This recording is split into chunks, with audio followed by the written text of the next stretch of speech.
साथ में रहने से भी बहुत कुछ आप सीख सकते हैं। और बुद्धिज़्म सीखने के लिए 2 ही तरीका है। जो बुद्ध का जो संदेश है, शिक्षा है, इसको समझने के लिए 2 ही तरीका है। अतिशय सुंदरतम है, अतिशय उच्च कोटि का है, अतिशय ज्ञान प्रज्वलित करने वाला दृश्य है।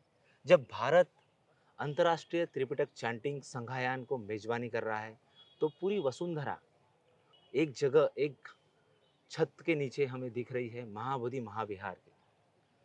हम देखते हैं कि पूरी दुनिया से लोग यहाँ चल के आ रहे हैं। 2006 से जब से ये उपक्रम चला, तो एक तथागत की वाणी जो चैंटिंग के माध्यम से त्रिपिटक में इंगित है, वो लोगों के सामने आई। अलग-अलग भाषाओं में लोग उसका ट्रांसलेशन करने लगे और भारत वापस अपने गौरवान्वित होते हुए इतिहास की तरफ चलने लगा।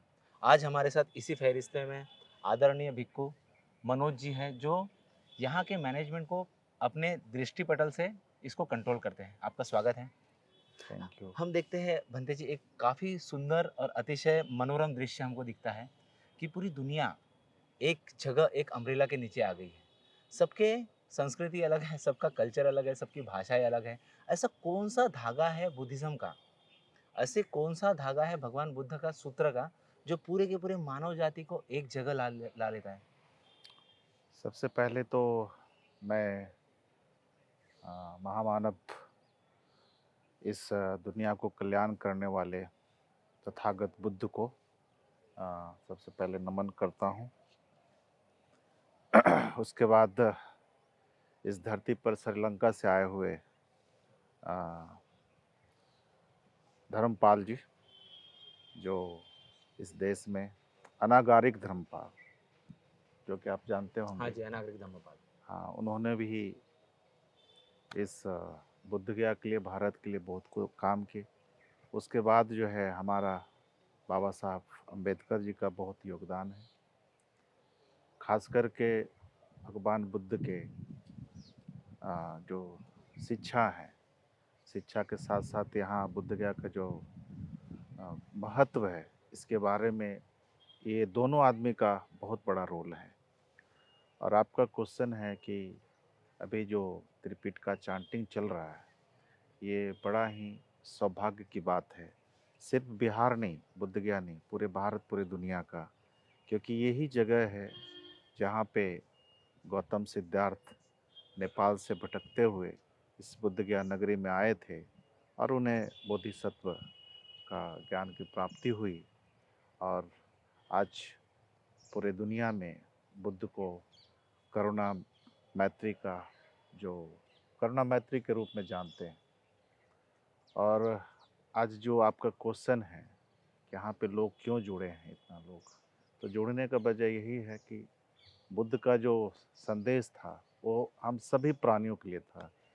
ऐसा नहीं है कि सिर्फ जो बौद्ध बनेंगे उसी के लिए है, ये सब के लिए है। तो आज करीब करीब 10 से 12 देश से ऊपर लोग आए हैं और इसमें ज्वाइन हुए हैं। भले हम लोग की भाषा, संस्कृति चेंज है, लेकिन जो पूजा यहाँ चल रही है वो सिर्फ एक ही भाषा में चल रहा है, वो पाली। हाँ जी, क्योंकि बुद्ध का जो टीचिंग था, है ना, जो भी उन्होंने मंत्र जाप किया है, उनका सिर्फ पाली में है। हाँ जी, तो जो भी देश के आए हैं यहाँ पे, है ना, भारत है, श्रीलंका है, कंबोडिया है, बर्मा है, इंडोनेशिया है, वियतनाम है, और ना जाने कितने देश यहाँ पे ज्वाइन किए हैं। तो अपना अपना प्रदर्शन जो है, भले वो लग रहा है कि वो अपनी भाषा में कर, लेकिन उनका प्रोनाउंसिएशन जो है पाली ही है। भले हो सकता है पाली पढ़ने में थोड़ा-सा प्रोनाउंसिएशन थोड़ा-सा ऊँच-नीच हो सकता है। उनकी सभ्यता के हिसाब से। हाँ, हाँ, हाँ जी, हाँ। लेकिन सब लोग हम लोग मतलब पाली में ही चैंटिंग हाँ कर जी। रहे हैं। आदरणीय, हम ये देखते हैं कि आपने पाली का ज़िक्र किया। हुँ। पाली भारत की भाषा है। जी, जी, जी। पाली के समकक्ष में प्राकृत है, ब्रह्मी है, हुँ, परकोष्ठी है। हुँ, ये जो भाषा है भारत के संस्कृति से उपजी हुँ। और इसका उच्चारण जो विदेश तक चले गया, और जो तथागत के वचन है, इसमें अभी जो त्रिपिटका में जो सूत्रास है, जो हम देखते हैं गाथाएँ हैं, उसका पठन हो रहा है। हुँ। क्या भारत के लोग इन भाषाओं से दूर होते चले गए? आप इतिहास के भी विद्यार्थी हैं, आपको क्या लगता है? नहीं, बीच में कुछ साल पहले तो चले गए थे, लेकिन पुनः फिर धीरे-धीरे ये उभर रहा है। पूरे भारत में। और इस समय जो भी चांटिंग हमारे क्या बोलेंगे उपासक जो लखनऊ से आए हैं, हाँ जी। राजेश चंद्रा सर हैं, उनका टीम है। और इस बार जो मेज़बानी मिला है, मतलब 19 साल बाद मिला भारत को, तो बड़ा ही सौभाग्य की बात है कि जिस देश से बुद्ध का जो संदेश पूरे दुनिया में गया, आज करीब 19 साल बाद हाँ जी। इसको जो है अपने माथे पे जो है राजेश चंद्रा जी उठाए। और हम समझते हैं कि बहुत शांति तरीके से आज जो है 11वां दिन सफल होने जा हाँ जी। रहा है। और उम्मीद है कि इसी तरह से नेक्स्ट ईयर भी हम लोग का पूजा सफल होगा। हम देखते हैं इतिहास में कि जो नालंदा है, विक्रमशिला है, तक्षशिला है, हुँ। शंकिशा है, यहाँ से ज्ञान अर्जित करके लोग पूरी दुनिया में फैले। और आज हम जब देखते हैं कि जब 2 दिसंबर यहाँ से चैंटिंग की शुरुआत हुई, तो पूरी दुनिया का एक मनोरम झलकियाँ हमें कैमरे में कैद होती हुई नजर आई। क्या जो विद्यार्थी इतिहास में पढ़ के गए, ये उन्हीं की वंशावली है, जो अपना उपकार बुद्धा के प्रति समर्पित करने के लिए वापस भारत के ऊपर ओर आई है? नहीं, नहीं, इसमें कोई संदेह नहीं है। जो भी यात्री यहाँ पे हमारे देश में, नालंदा यूनिवर्सिटी में जो पढ़ने आए थे, या आपका विक्रमशिला में पढ़ने, या उदंतपुरी में पढ़ने आए। तक्षशिला तो आज के डेट में पाकिस्तान में है, हाँ जी। लेकिन उस समय चारों यूनिवर्सिटी में सबसे ज़्यादा पॉपुलर नालंदा यूनिवर्सिटी था। तो जो भी देश के पढ़ने आए, दादा परदादा जो भी बोलते हैं हम लोग, तो जो यहाँ से पढ़ के गए, फिर उसके बाद जो आने वाला पीढ़ी जो है उसको अध्ययन किया और पुनः आकर के यहाँ पे समर्पित कर दूसरा रहा है। एक और क्लिष्टता हम देखते हैं कि अगर से जो बुद्धिज़्म अभी हम यूरोपियन कंट्री में जाते हैं, ऑस्ट्रेलिया, इंग्लैंड हुँ, या फिर फ़िनलैंड, आयरलैंड, काफ़ी दुनिया में अभी वॉर की भी सिचुएशन है। लगभग 70 देश एक दूसरे के ऊपर ईगो, अहम, स्वाभिमान की वजह से एक दूसरे के ऊपर बॉम्बिंग हो रहा है, जेनोसाइड हो रहा है, कत्लेआम हो रहा है, गरीबी बढ़ रही है। क्या तथागत के वचन ये पूरी दुनिया को शांति की ओर लेके जाने के लिए सक्षम है? देखिए, आज जिस स्थिति में पूरे दुनिया चल रहा है ना, आज के समय में बुद्ध का संदेश ही, बुद्ध का करुणा मैत्री ही बचा सकता है इस देश को। क्योंकि सबसे जो भी देश शक्तिशाली है, वो अपना पावर दिखा रहा है। पावर मतलब क्या है? मतलब ईगो, मतलब अपने से गरीब देश को मतलब ताकत दिखा कर के उसको कमज़ोर समझना। लेकिन बुद्ध ने ऐसा कभी कहीं पर ऐसा नहीं बोला है, इक्वल हैं।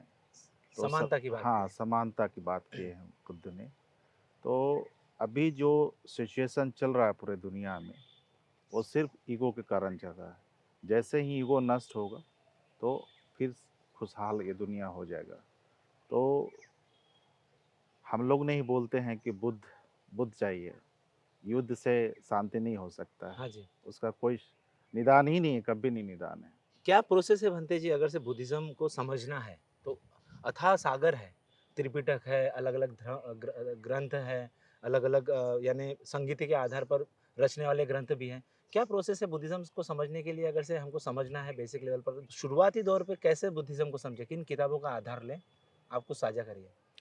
तो साझा करने के लिए सबसे पहले तो जिनको भी समझना है, तो सबसे पहले बाबा साहब का एक किताब है, बुद्ध और उनका धम्म। इसको पढ़िए, समझिए, तब स्वीकार कीजिए।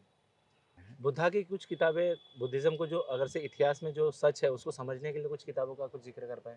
अभी त्रिपिटक तो हो रहा है। हुँ, पर हुँ। जैसे बुद्धा का जीवन काल समझने के लिए जो युवक है भारत के, जनरेशन ज़ेड है अभी, नई पीढ़ी जो आ रही है भारत की, जो भारत के को विश्व गुरु बनाने के लिए अग्रसर है। तो कौन-सी चीज़ें थोड़ा-सा उनको समझाने के लिए कुछ साझा कर पाएँ? नहीं, किताब तो बहुत सारी हैं, लेकिन अभी जस्ट मैंने आपको बताया हाँ जी। कि बाबा साहब का एक किताब है, बुद्ध और उनमें भी काफ़ी धम्म। किताबों का ज़िक्र है, तो उन्हीं किताबों का संदर्भ लें। तो सबसे पहले वो किताब को थोड़ा पढ़ें, है ना? उसके बाद जो है किसी गुरु जी के संरक्षण में रहें, तभी ना कुछ वो सिखा पाएँगे। हाँ जी।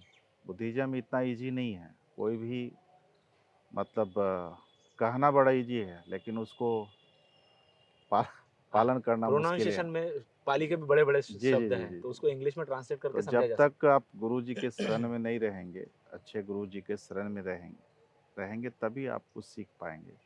तो साथ में रहने से भी बहुत कुछ आप सीख सकते हैं। और बुद्धिज़्म सीखने के लिए 2 ही तरीका है। जो बुद्ध का जो संदेश है, शिक्षा है, इसको समझने के लिए 2 ही तरीका है। या तो अभिधम्म मतलब अभिधम्म माने उनकी शिक्षा को ग्रहण करना है, पढ़ना है, और नहीं तो फिर उनका जो ध्यान करने का जो विधि बताया गया, मेडिटेशन जो बताया गया, 2 तरीके से हम लोग समझ सकते हैं। हाँ जी। तो अब आदमी डिसाइड करेंगे कि कैसे हमको समझना है। 2 तरीके से हम समझ जी, सकते हैं। समझ सकते हैं हम जी। देखते हैं कि पूरे दुनिया में बुद्धिज़्म को समझ रहे हैं और उसको पढ़ रहे हैं। भारत का हम बात करें तो अभी-अभी फ़िलहाल में चाहे वो संगमेश की कृष्णा गोदावरी और कावेरी हो, जहाँ पर चोलास, पांड्यन और चेर किंगडम था, वहाँ पर एक्सकवेशन हो रहा है। इंडो ग्रीक कल्चर को खोजा जा रहा है।